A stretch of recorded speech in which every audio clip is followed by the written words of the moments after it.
आज आमचं शिष्टमंडळ कोळी महासंघाचं सन्माननीय मुख्यमंत्री देवेंद्र फडणवीस साहेबांना मंत्रालयामध्ये भेटलं आणि आज त्या ठिकाणी आमच्या ज्या मागण्या होत्या त्याच्यात चर्चा झाली.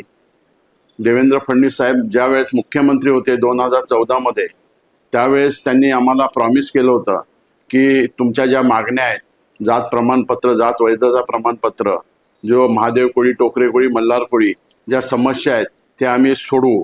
परंतु आज 12 वर्ष झाली, आज पर्यंत त्या प्रश्नाला काय म्हणजे सोडवण्यात आल्या नाहीत. परंतु मध्यंतरी माननीय मुख्यमंत्री एकनाथराव शिंदे हे 20 ऑक्टोबरमध्ये त्यांनी एक मीटिंग सह्याद्री अतिथीगृहामध्ये घेतली आणि त्या मीटिंगमध्ये असं ठरलं की कोळी समाजाचे जे महादेव कोळी, टोकरे कोळी, मल्हार कोळी जे उपोषणकर्ते आहेत, त्या उपोषणकर्त्यांच्या समेत आमची मीटिंग सुद्धा झाली. त्यावेळेस कोळी समाजाचे अनेक नेते तिथे उपस्थित होते, कोळी महासंघाचे पदाधिकारी तिथे उपस्थित होते. आम्ही मुख्यमंत्र्यांना स्मरणपत्र दिलं आणि सांगितलं की आमच्या समस्या सोडवणं फार गरजेचं आहे, कारण आम्ही तुमच्या बरोबर 2014 पासून तर 2024 पर्यंत आहोत. आज आमचा हा कोळी समाज एवढ्या मोठ्या संख्येने तुमच्या पाठीशी उभा आहे. आज आम्ही 3 वेळा आपल्याला मतदान केलेलं आहे, 2014, 2019 आणि 2024. परंतु आमचा प्रश्न सुटलेला नाही.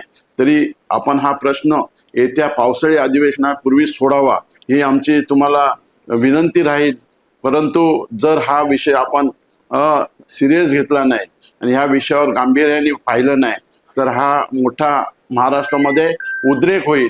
कारण महाराष्ट्राचा कोळी समाज फार नाराज झालेला आहे. आपण इतर समाजांना न्याय देण्यासाठी अनेक आयोग नेमले, अनेक प्रक्रिया केल्या, परंतु ह्या समाजाला अजूनपर्यंत न्याय देण्यासाठी आपण निश्चित धोरण स्वीकारलेलं नाही. तर आमची मागणी आहे, आमची रिक्वेस्ट आहे की अधिवेशनाच्या पूर्वी आपण ह्या कोळी समाजाला न्याय देण्यासाठी निर्णय घ्यावा, नाहीतर अधिवेशनाच्या काळात मोठ्या संख्येने तिथे उपस्थित राहू. या ठिकाणी मुख्यमंत्री महोदयांनी सांगितलं की आम्हाला माहिती आहे, कल्पना आहे की आपल्याला न्याय मिळाला पाहिजे, परंतु आम्ही निश्चित तुम्हाला सांगतो की अधिवेशनाच्या अगोदर तुमचं परिपत्रक दिलं जाईल, एवढं आज मुख्यमंत्र्यांनी आम्हाला आश्वासित केलं. आज कोळी महासंघाचा सहसचिव आणि कोळी महासंघाचा पदाधिकारी मराठवाड्यातला म्हणून आज आम्ही रमेशदादा पाटील कोळी महासंघाचे राष्ट्रीय अध्यक्ष यांच्या नियोजनाप्रमाणे मुख्यमंत्र्याच्या भेटीसाठी गेलो होतो. बऱ्याच दिवसापासून आमचा जात प्रमाणपत्राचा, जात वैधता प्रमाणपत्राचा प्रश्न प्रलंबित आहे.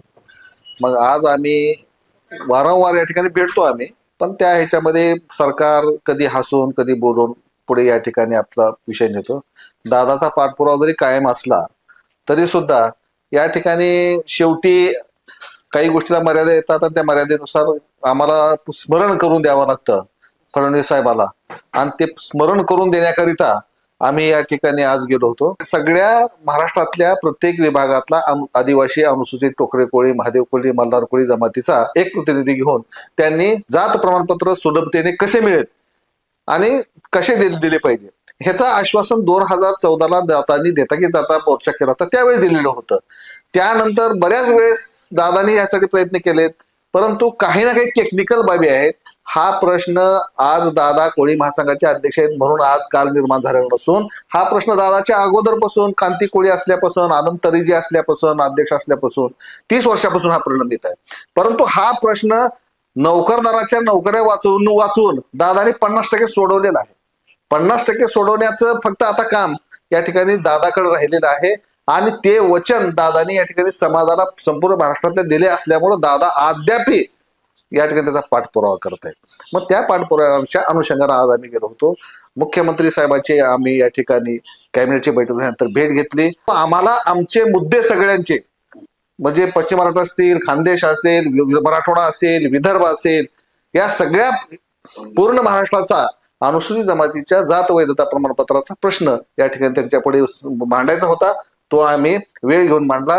मुख्यमंत्री साहेबांना आम्ही सांगितलं की नाराजी पसरलेली आहे, लोक आंदोलनाच्या पवित्र्यामध्ये आहेत, विधानसभेवर सुद्धा या ठिकाणी येत्या अधिवेशनावर सुद्धा आंदोलन करा असं या ठिकाणी मला लोक बोलत आहेत आणि मला आंदोलन केल्याशिवाय भाग नाही असं म्हणल्यानंतर आंदोलन करायच्या पूर्वीच आम्ही तुम्हाला न्याय देऊ रमेश पाटील, असं या ठिकाणी देवेंद्र फडणवीस यांनी म्हटल्यानंतर आम्ही निवेदन दिलं आणि लवकरात लवकर प्रश्न सोडवावा अशी या ठिकाणी आश्वासक मालिकेतून आम्ही बाहेर पडलो. श्री जितेंद्र सपकाळे, मी आदिवासी कोळी आंदोलन समन्वय समितीचा जळगाव जिल्ह्याचा अध्यक्ष आहे आणि कोळी महासंघाचा पदाधिकारी आहे. जळगाव जिल्ह्यात 2023 मध्ये आदिवासी कोळी आंदोलन समन्वय समितीच्या माध्यमातून जे आंदोलन उभारण्यात आलं, उपोषण करण्यात आलं, त्या उपोषणाच्या माध्यमातून त्या उपोषणाला आमदार श्री रमेशदादा पाटील, कोळी महासंघाचे राष्ट्रीय अध्यक्ष, यांनी मध्यस्थी केली आणि मुख्यमंत्री श्री एकनाथरावजी शिंदे साहेब, तत्कालीन मुख्यमंत्री, यांच्या अध्यक्षतेखाली सह्याद्री अतिथीगृहावर 20 ऑक्टोबर 2023 रोजी आमच्या कोळी समाजाचे शिष्टमंडळ जे होतं त्याच्यात आमचे आंदोलन समन्वय समितीचे पदाधिकारी होते, त्यानंतर उपोषणकर्ते होते आणि प्रमुख आमचे कोळी महासंघाचे राष्ट्रीय अध्यक्ष आदरणीय रमेशदादा पाटील यांच्या माध्यमातून ही बैठक आयोजित करण्यात आली. त्यात महाराष्ट्रातील सर्व आमचे जे छोटे मोठे उपोषण करणारे बंधू होते ते देखील उपस्थित होते, विविध संघटनांचे पदाधिकारी देखील उपस्थित होते. त्या बैठकीमध्ये आम्हाला जे इतिवृत्त प्राप्त झालं आणि त्या इतिवृत्ताच्या माध्यमातून आम्हाला त्यावेळेस आश्वासित करण्यात आलं की तुम्हाला जात प्रमाणपत्र सुलभतेने मिळेल, जात वैधता प्रमाणपत्र सुलभतेने मिळेल, त्यानंतर रक्त नात्यातील GR संदर्भात त्या ठिकाणी निर्णय घेण्याचं आश्वासन आम्हाला त्यावेळेस मुख्यमंत्री एकनाथरावजी शिंदे साहेब यांनी दिलं.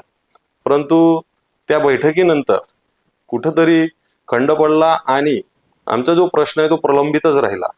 आम्ही त्या संदर्भात वारंवार आमचे जे कोळी महासंघाचे नेते आहेत, राष्ट्रीय अध्यक्ष आहेत आमदार रमेश दादा पाटील यांशी वारंवार त्या संदर्भात संपर्कात होतो. त्यात आदरणीय रमेश दादा देखील वारंवार विधिमंडळात त्या परिपत्रकाच्या संदर्भात पाठपुरावा करत होते.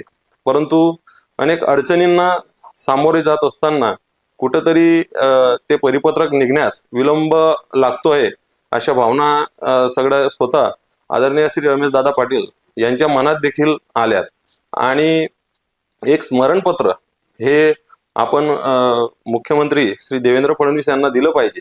त्यांना आपण ज्या 2014 असेल, जे वेळोवेळी आदरणीय रमेश दादांना त्यांनी जे आश्वासित केलेलं होतं त्या संदर्भात स्मरणपत्र देऊन त्यांना आपण आठवण करून दिली पाहिजे.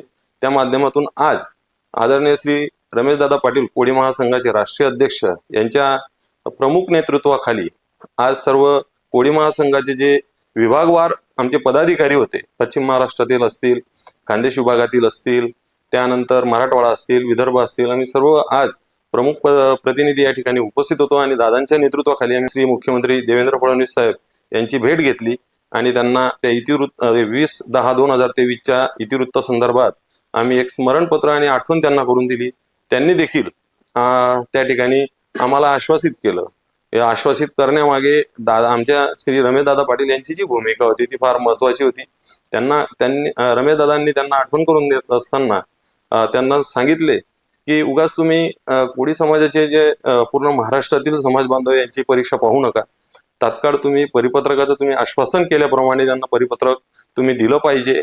अन्यथा हा जर समाज रस्त्यावर उतरला तर मला देखील त्यांच्या समवेत रस्त्यावर उतरावं लागेल आणि मला समाजाच्या सोबत राहावं लागेल. मला शेवटी समाज महत्वाचा आहे. समाजाच्या प्रश्नाच्या संदर्भात मला रस्त्यावर उतरावंच लागेल. त्यामुळे त्या संदर्भात तुम्ही तात्काळ कार्यवाही करावी अशी विनंती देखील आदरणीय रमेशदादा पाटील यांनी केली. त्यानंतर श्री देवेंद्र फडणवीस साहेब यांनी अधिवेशनापूर्वी आपलं कोणतरी परिपत्रका संदर्भात आश्वासित केले आहेत. आता बघू त्या संदर्भात काही निर्णय जर झाला तर समाजाचा फायदाच होणार आहे. अन्यथा पुढील दिशा जी आहे ते आम्ही आमदार श्री रमेशदादा पाटील यांच्या नेतृत्वाखाली निश्चित घेऊ.